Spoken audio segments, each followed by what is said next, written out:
નમસ્કાર દર્શક મિત્રો, આપ જોઈ રહ્યા છો મુદ્રા ટીવી ન્યૂઝ. આજે એક સરસ મજાના કેમ્પની મુલાકાત લીધી આપણે. ભાભરનું કેમ્પ છે. આપણે એમના જે મેન, આમ તો બધા મેન જ છે, પણ એક ભાઈ છે પ્રવક્તા આ ગ્રુપના આ કેમ્પના, એમની સાથે વાત કરીશ.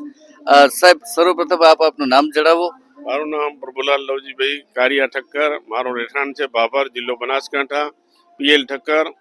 અમે દર વર્ષે 5 દિવસ આવીએ છીએ, 4 દિવસ કેમ્પ ચલાવીએ છીએ. રહેવા, જમવાની અને નાસ્તાની પૂર્ણ વ્યવસ્થા છે. અને અમે અમારા 60 જણના સ્ટાફ સાથે આવીએ છીએ. અને આ અમારું 21મું વર્ષ છે. માતાજીની દયાથી સારો ચાલે છે કેમ્પ, અને સુંદર સારી વ્યવસ્થા હોય છે. દરેકે અમારા કેમ્પની લાભ લેવો. અમારા કેમ્પની જગ્યા છે નખત્રાણાથી 4 કિલોમીટર આગળ, સંત કૃપા હોટલની બાજુમાં, રિલાયન્સ પેટ્રોલ પંપની બાજુની અંદર છે. દરેક યાત્રિકોએ અવશ્ય લાભ લેવો. જય માતાજી. ઠક્કરભાઈ, આપ આ કેમ્પને કેટલા વર્ષોથી ચલાવો છો? આ 21મું વર્ષ છે અમારું. 1 વર્ષ કોરોના ગયો, 22 વર્ષ થાય. 1 વર્ષ બંધ રહ્યો, બીજા વર્ષે અમે ચાલુ રાખ્યો હતો. બીજા કેમ્પો ઓછા ચાલુ હતા. બંધ રાખ્યો તો ત્યારે શું કોરોનાના કારણે? હા, કોરોનાના કારણે 1 વર્ષ બંધ રહ્યો, એટલે 21મું વર્ષ છે. 22 વર્ષ થઈ ગયા. 22 વર્ષ કે 21 વર્ષ જે પણ આપણે કહીએ, દરમિયાન કોઈ એવી મુશ્કેલી આવી કેમ્પ ચલાવવામાં કે ચાલુ કરવામાં? ના, કોઈ મુશ્કેલી અમને નથી પડતી. માતાજીની પૂર્ણ અમારા ઉપર દયા છે. કોઈ અમને કોઈ તકલીફ પડી નથી આજ સુધી. અને બધો એક જ સ્ટાફ હોય છે અમારી સાથે. 55 કે 60 જણા સાથે હોઈએ છીએ.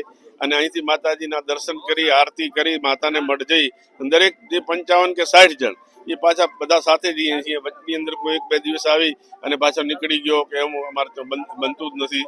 કોઈને આજ સુધી સેવાની અંદર કોઈને કહેવું પડ્યું નથી. કોઈને કામનું એને કામનો આપણે ભળાવવું નથી પડ્યું. સૌની રીતે પોતપોતાની રીતે માતાજીની કૃપાથી સૌ કર્યા જાય છે. અને ખૂબ સારી રીતે કેમ્પ ચાલે છે, અને ખૂબ સારી રીતે ચાલે છે. ઠક્કરભાઈ, છેલ્લો એક સવાલ કે અમુક કેમ્પો મેં નોટ કર્યા, હું પોતે પણ 25-30 વર્ષથી આવું છું. અમુક કેમ્પો અમુક કારણોસર બંધ થઈ ગયા, એમાં ખાસ મુખ્યત્વે ફાઇનાન્શિયલી કારણોસર. તો તમારા કેમ્પમાં જે ફાઇનાન્શિયલી ફંડ જે છે એ કોઈ એક જ વ્યક્તિ આપે છે કે અલગ અલગ લોકો કોન્ટ્રીબ્યુટ? માતાજીની દયા છે, માતાજીની કૃપા છે. આપણે માપનું કરીએ છીએ, માપનું ચલાવીએ છીએ. લગભગ ક્યાંય ફંડ ફાળાની કોઈ જરૂર પડતી નથી, અને માતાજીની દયાથી ચાલી જાય છે. ધન્ય છે આવા દાતાને, કારણ કે કવિએ કહ્યું છે કે ધરાવીને દાન ન ઉપજે અને કુળબીને માળું ન હોય, અને જેસલ જકરો નીપજે બાપ જેની માં. જ્યાં સુધી આવા કેમ